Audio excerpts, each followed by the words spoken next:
day, everyone. I am Nalan Hunt coming to you from New York, courtesy We News. With me today is the indomitable Charlene Boodram. Charlene, it's the time of the year, it's the season, it's festive. But I have one question. Where is Santa Claus? I hope that Santa doesn't overlook my house.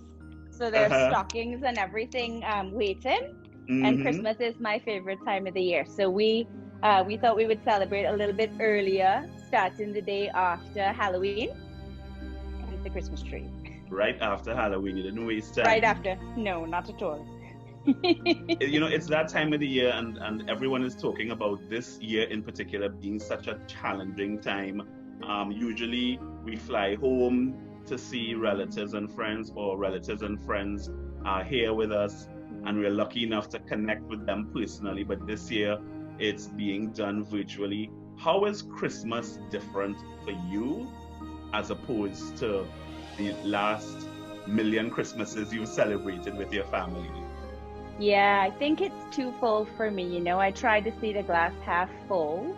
In that, it's the time for being extra thankful and just sort of reflecting on the year past, and thinking of all the things that we've overcome sort of as a society. And elections here in the States are bizarre. I thank God that everyone in my family has health and strength and made it through COVID so far, knock on wood, and everyone's taking the necessary precautions. I feel blessed that I work for a company where safety comes first.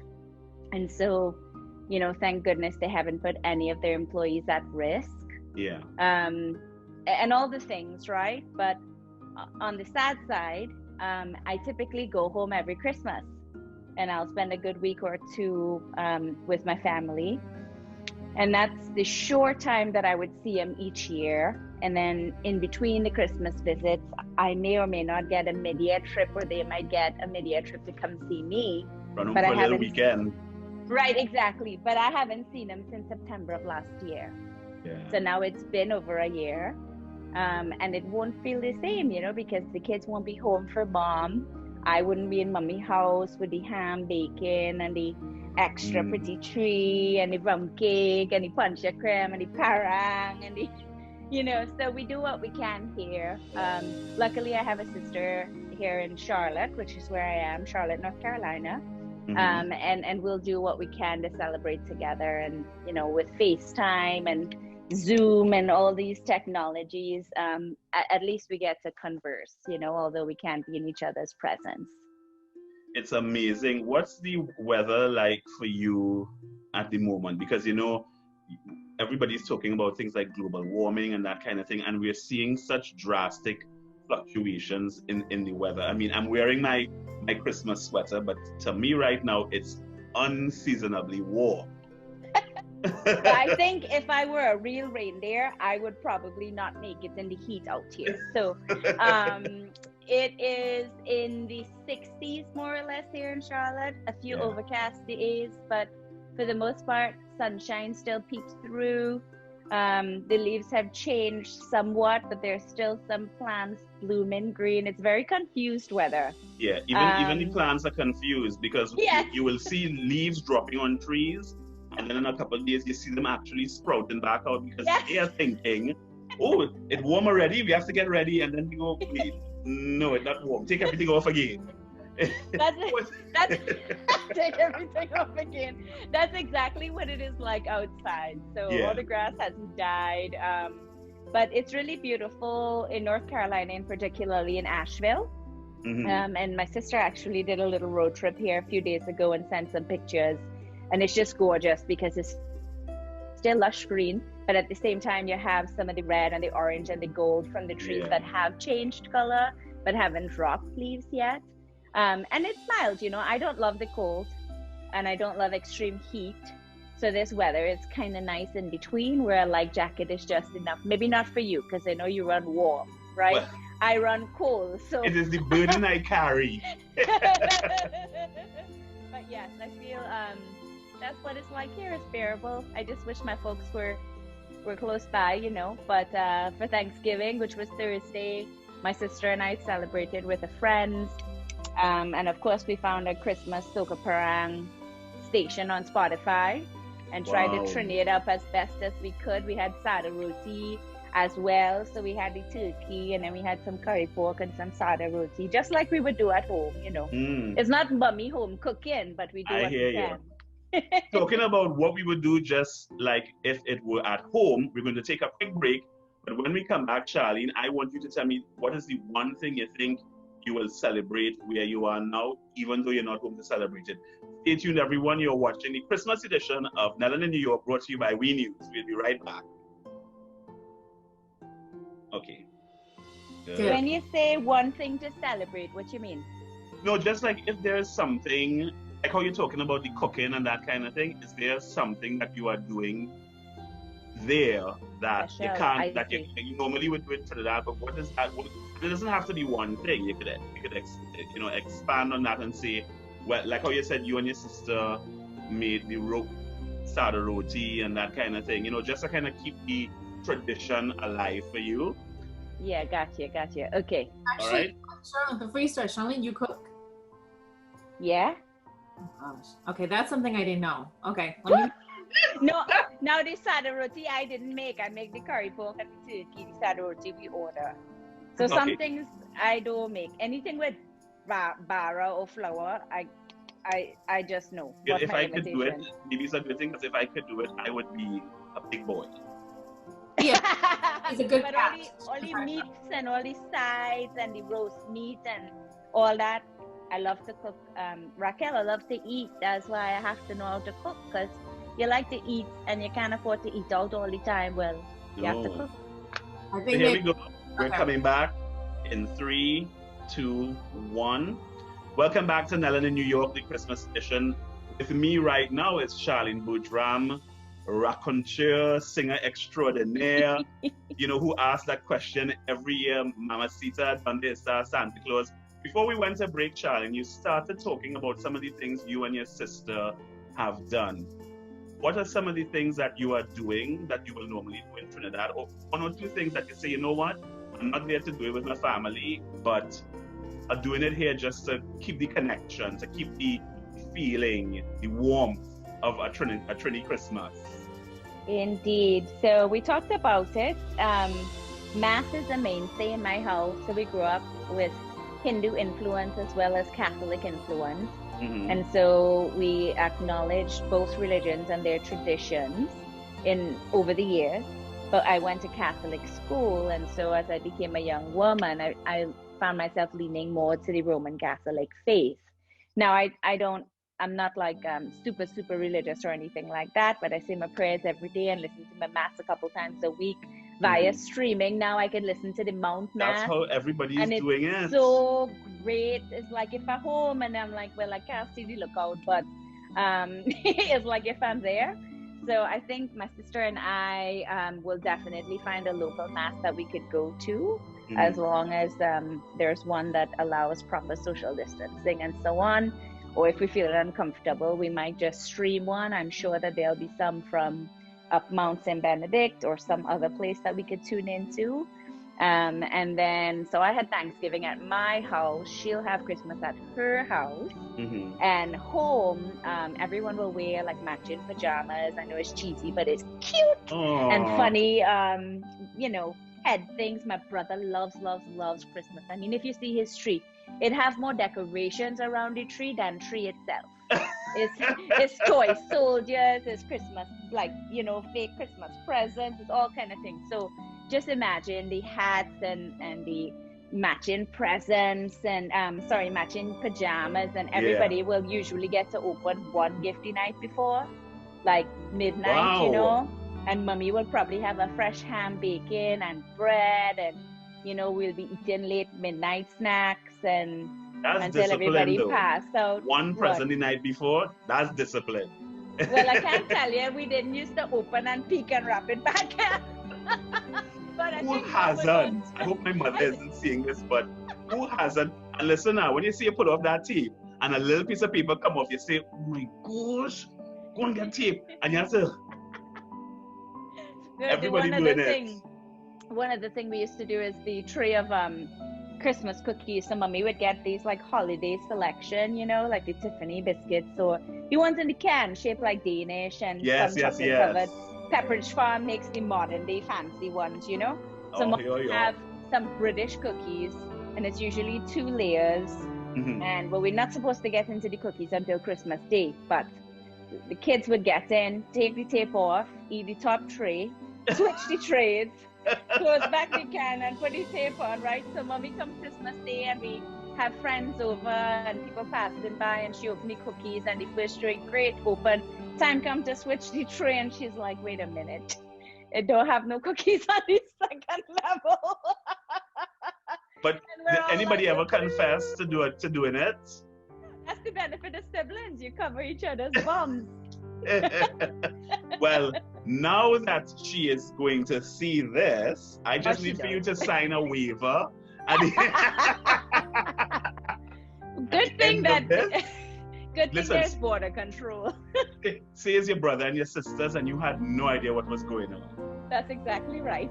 Because I used to cut. My mother makes to me the best fruitcake ever. But you know, in a circle, you can't cut a slice out and have it appear unsliced. So I used to cut end to end, so like a slice from end to end, and then push the cake together.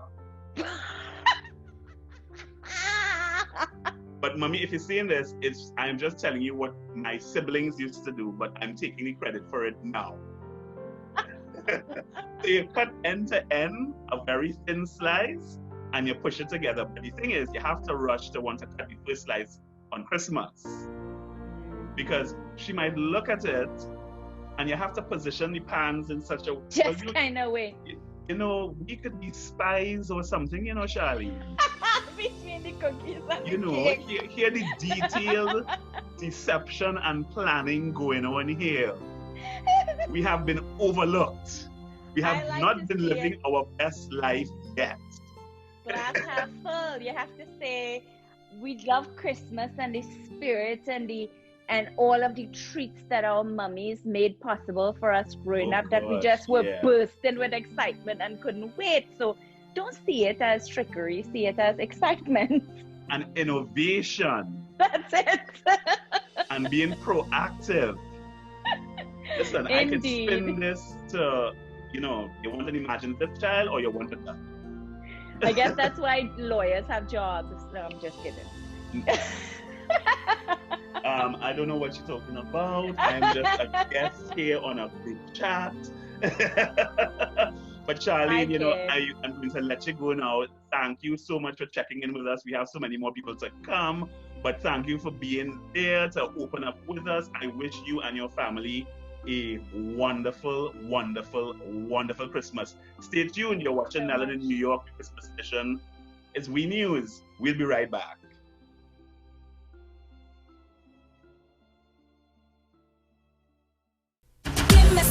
Sweeter, sweeter, like the way you blow over. Sure, don't want water. Bring your love, bring your love. Give me some of that sweeter, sweeter, like the way you blow over. Sure, don't want water. Bring your love, bring your love. Let me captivate you, listen to my tune. Power of the rhythm intoxicate you. Feeling vibration, no more restriction. Baby love, you know I give you direction. Give into the movement, trying you assortment. Even if you feel a little distorted, show me emotion, cause like emotion. Baby, let me be a violent solution. Give me some of that sweeter, sweeter, like the way you blow over.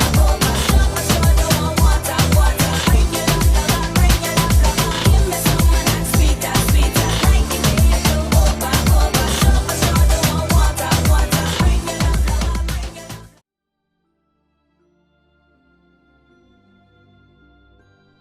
Hi, ladies and gentlemen. This is Rose Danaron reporting for We News, and today I'm interviewing Sunita of Sunita's Travel Agency. Hey, Sunita, how are you? Hi, I'm good, Rose. Hi, everyone. You look great. I'm loving your outfit green. I'm loving the backdrop. So perfect. Such a great setup for the holiday season. Thank you. We try. We need that spirit right now with everything going on. We just need a little bit to get us there.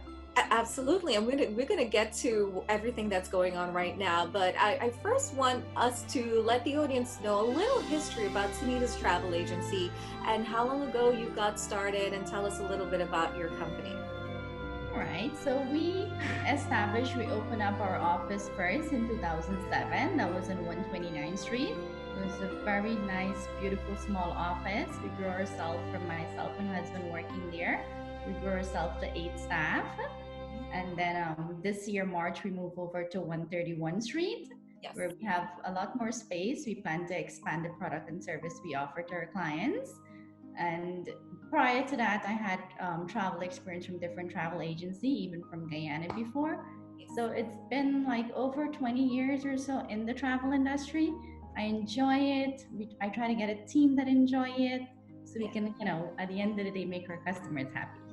Well, congratulations on the new location. I pass by all the time and I see it. I feel like it's such a perfect location in the tip of Richmond Hill, and that nice big sign. We know it's Sunita's Travel Agency. Congratulations on that location. Thank you very much. You mentioned about the services you offer. Can you tell us about the services that you offer? Yes, we do airfares, of course. Whether you want to book just your airfare going anywhere, we help you with that.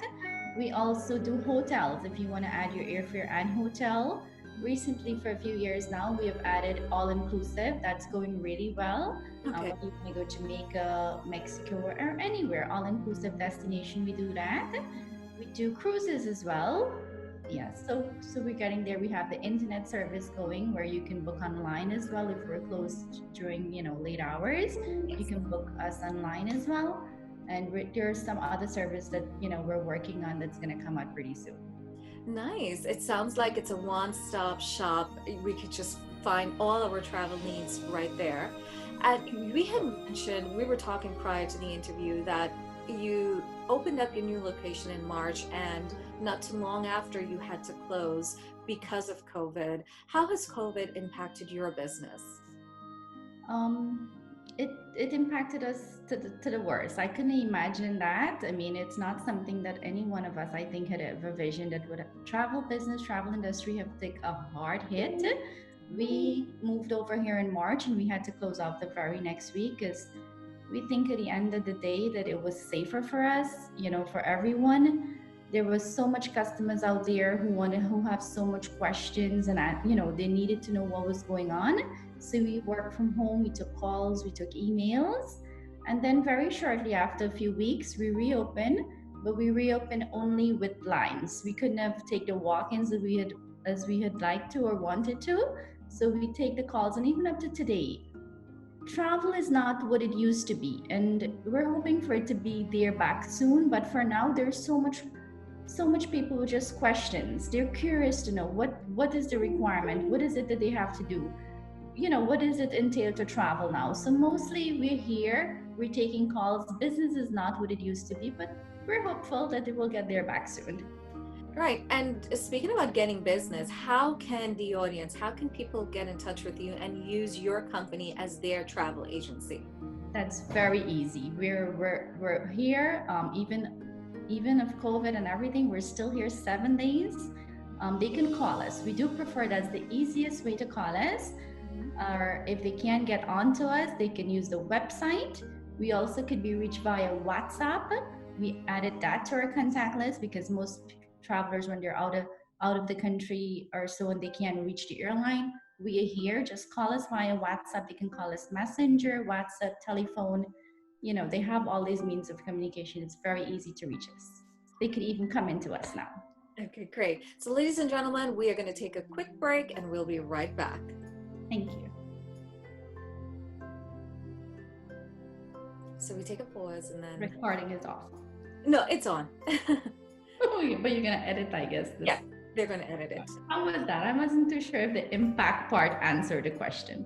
Yes. Okay.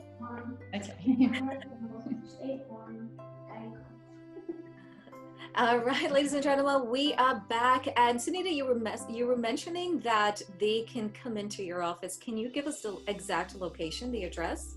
Yes, we're in 13120 Liberty Avenue, for now, we're open Monday through Friday, 9 to 6. Saturday, we here 9 to 5. And Sunday, we here 10 to 3. We are not far off the Van Wyck. We're just 2 blocks away from where we used to be. So once you're in Liberty on 131 Street, you'll see us, Sonita Travel. Wonderful. And to wrap things up, can you give a message to the viewers? I know we are in the midst of everything that's going on and the holiday as well. And this is a holiday episode. Can you give a message to your customers? Sure. I just want to say thank you. Very much to all our customers. They've supported us from day one. We have clients who shop with us forever. They wouldn't go anywhere else or find no other means. Or even if they don't need to travel, they'll go out there, make sure to tell a friend or family about us. And we're very, very grateful. I can't say how grateful we are to them, because without them, we're nobody. We don't have a business. So I'm always, and I am grateful to our customers. I thank you and wish everyone a happy holiday, and please be safe. Well said. Sonita, it's always a pleasure speaking with you, and I wish you and your staff, management, family a great and happy holidays from WE News. Thank you. Same to you, Rose. Thank you.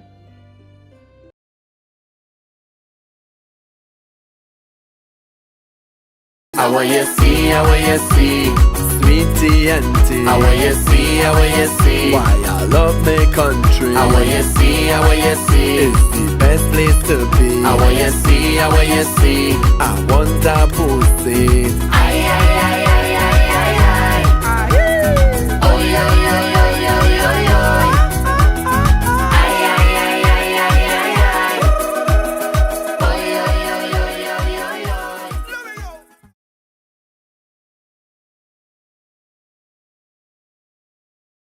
Welcome back, everyone. You're watching Melon in New York, the Christmas edition. And of course, we are talking to as many people as possible through the glorious access of technology. With me this evening is Jerome Presilla. It's Rome! You have just mushroomed into this harangue sensation along the lines of people like Crazy and Baron. How does it feel to be in the company of people like that when people say, yeah, we're waiting for what Rome bringing out this year for Christmas? It's a bit surreal because I would have grown up listening to their music and looking at them. And now where everyone is looking forward to see what I have to bring forward to the season is like, this is for real? It has been an amazing journey, Nelon, I must say.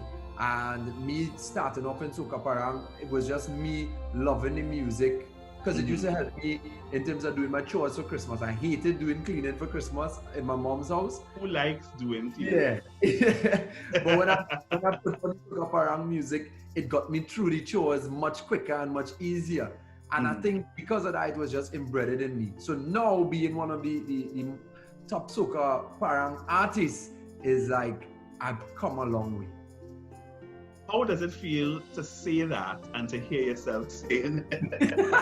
I'm hearing you saying it and I'm saying that is an awesome thing to be able to say because you know it's true, not because you're blowing your own horn, but it's true. I mean, Apu, Annie, and I love how with everything that you touch on in your songs, it's the food, it's the sights, it's Trini Christmas to the bone. Yeah. I would have never dreamt to be in this position now where I am growing up as a child loving Christmas. I never thought I would have been a Soca Parang artist. Never. So it's an amazing journey and I love every moment of it because I actually love Christmas more than Carnival. Even though I'm a Soca singer as well, I actually love Christmas. Whoa! It's something about a Trini Christmas that is different. Yeah. I've been around the world for Christmas and I've never seen a Christmas quite like a Trini Christmas.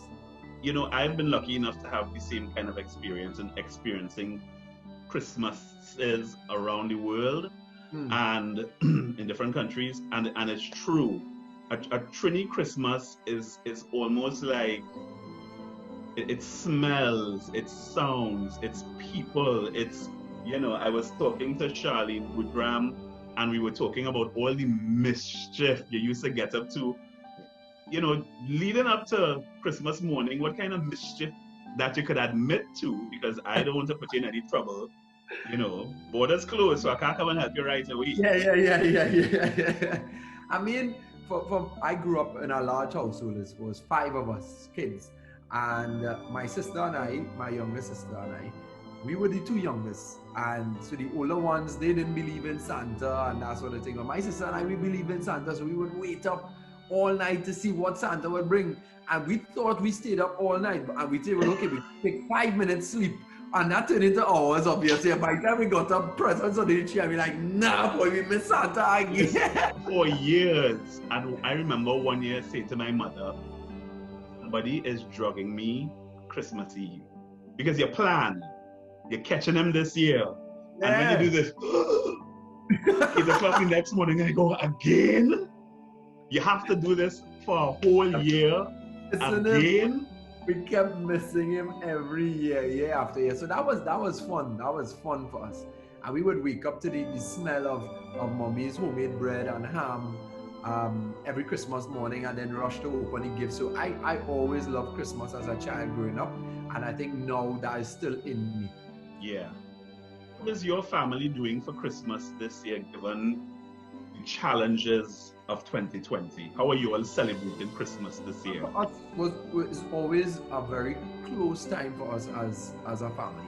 I am usually heavily booked for the entire month of December, but I don't take any gigs Christmas Eve at all, because I have a tradition where I must go to the mall Christmas Eve and buy all my presents Christmas Eve. Why? I have a friend who says every year, he says, and I'm quoting him, I do not understand how people get caught by surprise. It is the same day every year.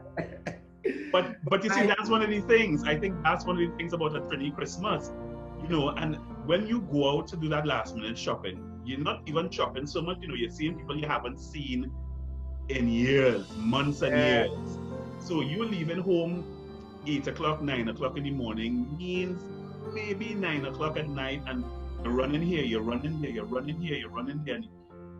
I think people like that adrenaline and stress. Yeah, and I love that. I love the adrenaline. Gosh, no, I can't do it. I love the hustle and the bustle. I love seeing the Christmas trees in the malls. I love seeing people with the smiles on their faces looking for these gifts. I love to see the kids in the toy stores. I love that. That's Christmas for me. Christmas Eve. And then what we do is that I do the exact same thing every single year. Me and a best friend of mine, since I was in primary school, we do the same thing every year. We go shopping, and then we go to my mom's house. My sister would meet us there, and we would wrap all the presents and head back in our respective homes, and then come back to mom's house Christmas morning, and we would open gifts with the kids, with my nieces and nephews, and have breakfast. So that's the same plan this year again. Hustle and bustle Christmas Eve, breakfast at mom's house Christmas morning, and open the gifts with the kids. We're going to take a quick break, but when we come back, I want to hear what's on the menu for Christmas breakfast. Stay tuned. You're watching Nellen in New York, the Christmas edition, and we're talking to Rome. We'll be right back. Okay, and 3, 2, 1. Welcome back to Nellen in New York, the Christmas edition. We are speaking with Rome right now, and we were just about to touch on the Christmas morning menu.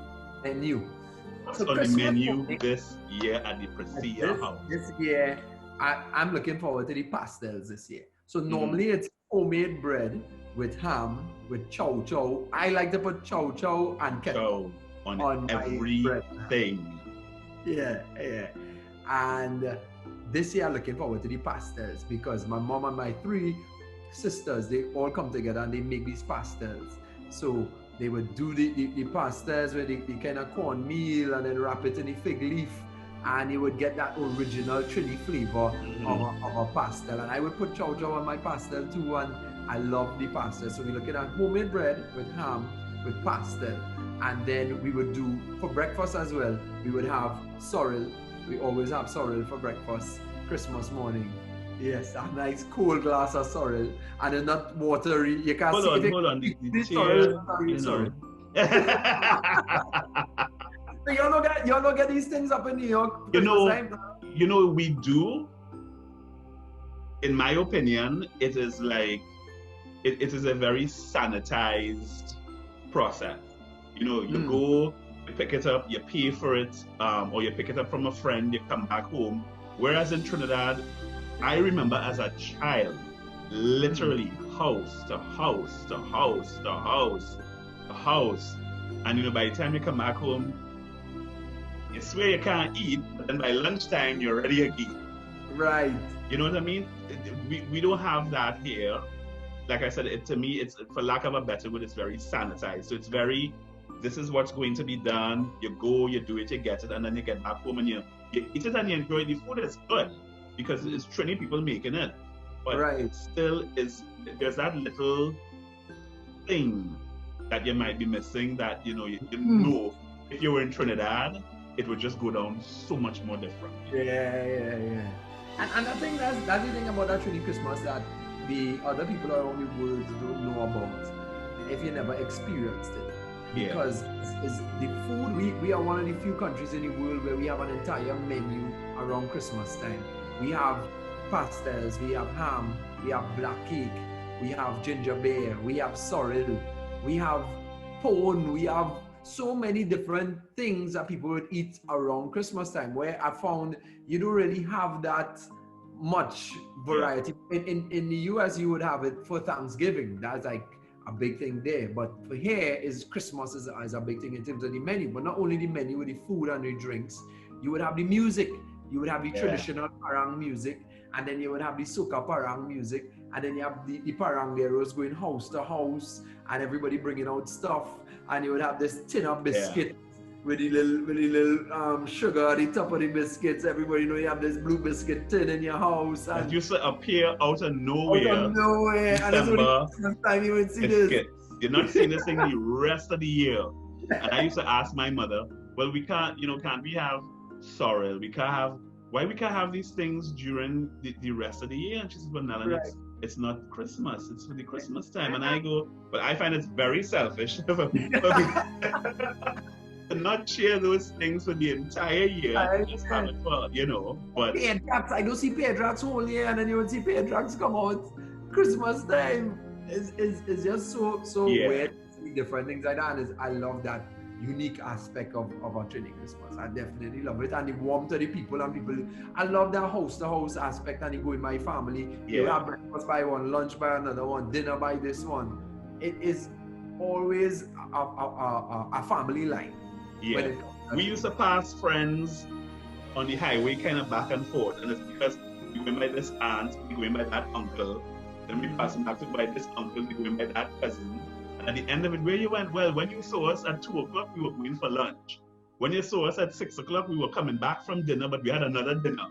Right. Where do we put all that food?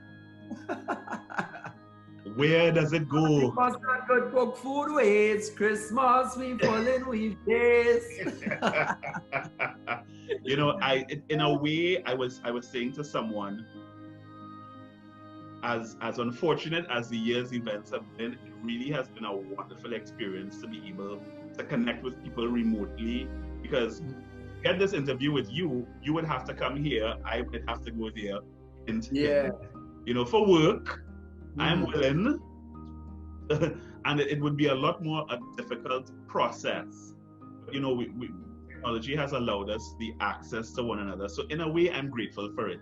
To hear a Trini talk about, what is going to be going on Christmas morning when outside is 0 degrees, snow on the ground. You go outside, breeze blowing in your face, and you go, I like this, but boy, you have to do with some, it's such a juxtaposition of realities, and it's a wonderful thing to give you that memory and that jar of, what?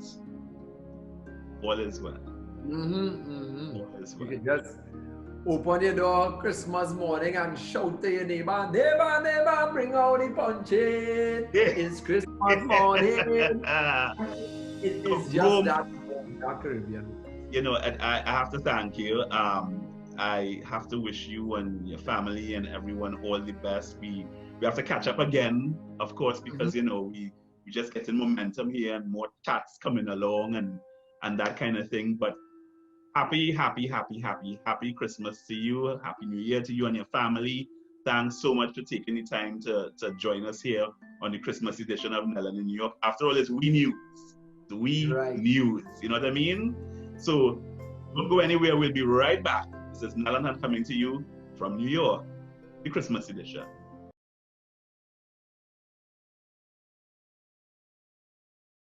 Jam, Saiba Parang. Come take a little jam, Saiba Parang. Hey, hey. Push the volume up, don't pull the curtain down. Lay on this TikTok, we ain't doing nothing wrong.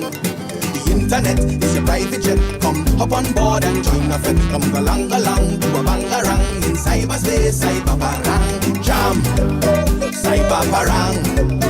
Come take a little jam, Saiba Parang. Welcome back to Nellen in New York, the Christmas edition. We're so happy that you are staying tuned with us today. Joining us is the Consul General of Trinidad and Tobago, Mr. Jerome Andre. Mr. Andre, thank you so much for joining us. How is Christmas at the consulate this year different to years past? Good morning, Nellen, and thanks again for this chance to speak with our diaspora. Christmas at the consulate is something that we're looking forward to because of the kind of year that we have had. It's been a very challenging year for all of us, for all the entire staff, as it has been for much of New York and around the world, really.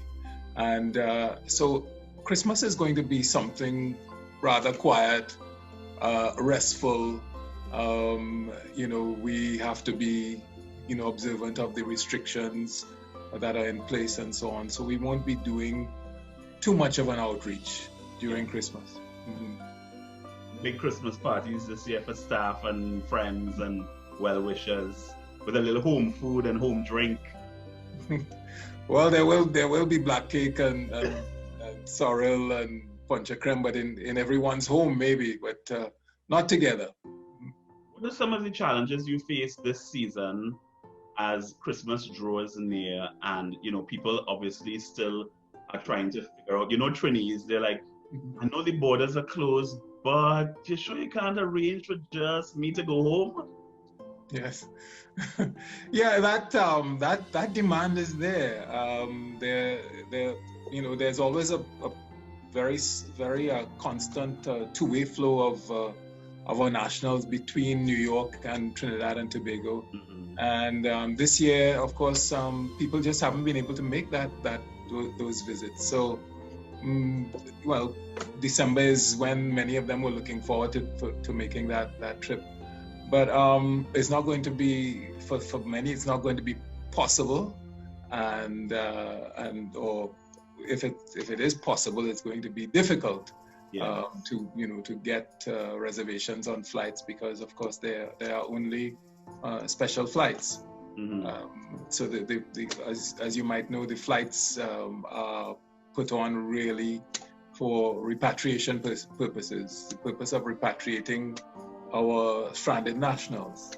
They're the primary purpose for these special flights put on by Caribbean Airlines. So people are just going to have to face that reality that not everyone can come home, and but above all, human life is the most important thing here, and human safety. So we're doing our part to let people down gently. What a phrase to have to say about something like so innocuous and fairly generic that this year we're afraid you can't. Yes, it's a reality all over the world. We're not the only country with its borders closed. Many countries who had done pretty well in managing the spread of this terrible virus, they have reverted to the kind of restrictions that they had several months ago. So we just have to refer them to the news and just to look around and see, hey, this is what's happening in Trinidad and Tobago is not terribly special. Yeah. How is your family celebrating Christmas this year? Well, thanks. I was pleasantly surprised to come home the other day, and I didn't know my wife was going to do it, but she's decorated the house, and with the help of two of my three kids who are with us, and it really does look like Christmas. Yeah. So the surroundings are there, and I suppose the food will come later, but the aspect of Christmas that we look forward to the most, that is, having the people closest to you nearby and so on. That's something that we have to give up this year. But they remain in our hearts, and there's social media. There's ways to connect. Technology has given us the opportunity to really now. I don't know if you will remember back in the day when one would call Textel and say, I'd like a call 8 o'clock tonight. And then you would wait for them to call you and to connect you. And now look at where we are. Yes. Technology, you pick up the phone, you video chat, you get on Zoom, and you could have dozens and dozens of people on your screen. And somebody's in Australia, somebody's in Canada. So it really is an amazing thing to be able to reach out to one another and still be able to have that interaction, given the challenges we're facing now. Yes, it really is a worthy substitute to a situation that of that kind of difficulty. It comes in handy. What's on the menu at the Andre House Christmas morning this year? I'm not committing you to anything because I don't want your wife to go, how could you say that? These are the things I had plans for. I don't know. I'm not sure. My wife knows the things that I tend to call for. Once there's pigeon peas, I tend to be happy. I love pastel, turkey at Christmas time and so on. But once I get those pigeon peas, that sort of takes care of it all. And that's the thing about being in New York, because of the size and the extent of the diaspora, we really aren't anything that has that local flavor that we say, we have it here, but it's not the same. You don't have the atmosphere of being in Trinidad, but there's everything here that we have access to. So you said pigeon peas, and I said, oh my gosh, yes, I just remembered pigeon peas. Yeah. Mm-hmm. Yep. Only I could run out and make it myself now, but no such luck. Maybe I might just drive by your house, I don't know, and tell you throw something out the window, a socially distanced, of course, responsible way of feeding a member of the diaspora and giving them the hope of feeling that Trini Christmas. Well, we could meet on the porch. We can. I hear you. I hear what you're saying. Mr. Andre, I know you have a lot to do, and ironically, you said that you thought that there was going to be a quieter period, but you guys have actually been a constant flow of busyness. So I know you have a lot to do taking care of not only just Trinis, because I'm sure many other members of the diaspora have said, call the consulate, they might have an answer. It does happen. And not just people in our jurisdiction. We get calls from basically all over the world because it's because of the work rate of this consulate general historically, because remember, this is the largest diaspora of Trinidad and Tobago nationals anywhere in the world. Mm-hmm. So its core business is consular and immigration matters. So you tend to get calls from all over. I mean, literally all over the world. And we try to have an attitude of no wrong door. But there will be, of course, be limitations as to how far we can help people, depending on where they're calling from. So I'm going to put you back to work on behalf of all of us with a Merry Christmas, best wishes to you and your family, and especially the staff at the consulate who are tirelessly working to make sure that we get things right this year. All the best, Mr. Andre. Thank you so much. Well, thanks, Nellen, and I'll convey your best wishes to all the staff, and I wish We News and all of your network and all your stakeholders all the very best, and to our diaspora in Queens, Brooklyn, throughout throughout our jurisdiction in the Eastern Seaboard states. I wish you all the very best for Christmas and for 2021. Thanks again. Thank you so much. Stay tuned. You're watching Nellen in New York, the Christmas edition. We'll be right back.